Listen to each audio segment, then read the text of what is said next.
So on today's episode of Taking Back My Power, I've got my personal trainer by the name of Sima, and I'm going to be asking her some questions about, or just going to be giving the listeners a scenario of when she had to take back her power, what she did to regain her power, how it made her feel, the negative, the positive, and if there's anything differently she would have done. So thank you, Sima, for joining me. You're welcome. Thank you for having me. No problem. Yeah. So my name's Sima, and my fitness is called Sima Fitness, so you can call me Sim. I got into fitness basically at the age of 15, just to kind of find their belongingness, trying to find of um, where the journey would take me. So I've been in and out of fitness from the age of 15 to 20 and so on.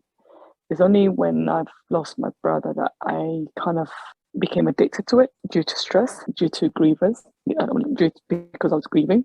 Yep. Some people turn to alcohol. Some people turn to a different way of dealing with their grieving. Mine was fitness, and I saw how it was helping me mentally, physically, and eventually I took it on as my career.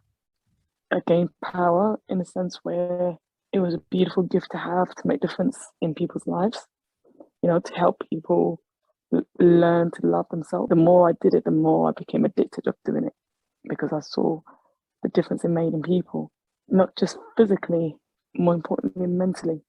So sometimes I did feel I was kind of unqualified psychotherapist or therapist, whichever you can call it. So it was a journey where you kind of you don't take for granted. It's just not just the body that you're working. You're working with people's lives. You're making difference in their lives. A lot of ladies, you're helping them build confidence, whatever trauma they went through. There's times where I've dealt with ladies who've gone through to the extreme of rape, to the abuse. So to help them, counsel them through that fitness, it was a beautiful power to gain in life.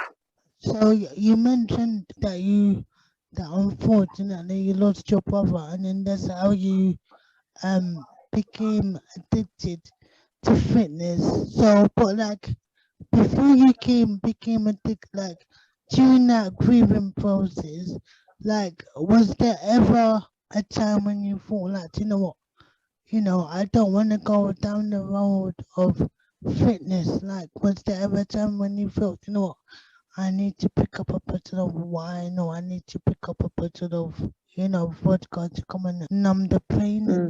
Did that ever come No, across your? no, No. never. No. The times where I've taken antidepressant through due to breakup of marriage and so on, but it didn't get me anywhere. It just made the situation worse because I started to gain weight on, and the more I started to put on weight, the more depressed I became. So that wasn't the answer. Taking medication wasn't the answer for me, and I tried to advise my clients the same way. Medication is fitness. I worked out how that healed me. Medication can be temporary. It Yeah. can numb you, but it's not going to solve the problem Yep. unless you work on yourself. You do it yourself, then that's a permanent reward you will have, and you can make a difference and keep it. But if you keep leaning on easy way out, I call it easy way out because it helps you. It numbs the problem, but it doesn't solve the problem. Yeah, so through counseling, I've I've gained control through finding the correct network around me, choosing the right network. It helped me. So it's understanding is through dating myself, through understanding and knowing myself. It's not about keep relying on people. You build the power. It's only when I dated myself, it's always been like a relationship, always from relationship to another relationship, not finding time to get to know yourself. And then the main focus is because I've got two girls. It was my responsibility to set example. What they see with me is what they'll be growing up to know. So whatever I do, I have to make sure I'm setting the right example. So, You know. like, looking back, throughout your fitness history, throughout your grieving process of your brother, Is there anything that you feel like you should have done differently or you could have done differently? No, everyone deals with their grievance differently. I suppose, when you do work out what works for you, what heals you, it's important that you lean towards that avenue.